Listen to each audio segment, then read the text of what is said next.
لو اتعزمت على حفلة في مكان مش أحسن حاجة وعارف إن المكان ده سمعته مش لطيفة والناس اللي هناك بتعمل حاجات ما يصحش تتعمل، هل هتفكر تروح عادي لمجرد إن نيتك بريئة وإن أنت مش ناوي تعمل حاجة من الحاجات اللي الناس دي بتعملها؟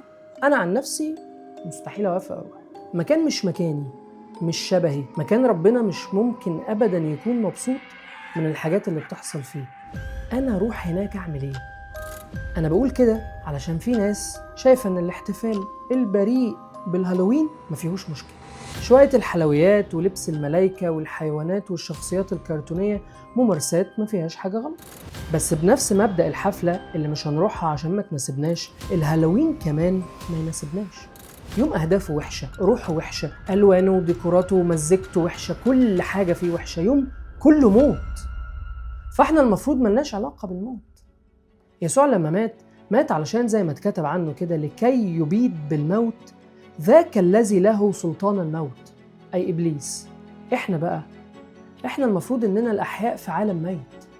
المفروض إن احنا في أيام زي دي مطلوب مننا نمشي ضد التيار، ما نحتفلش. هتقولي بقى أنا هلبس أرنب، هلبس دبدوب، هلبس عيالي ملايكة، كل دي مساومات ملهاش معنى. اليوم مش لينا، والمفروض ما ندخلش جوه إطار اليوم ده ونبين بوضوح إننا براه.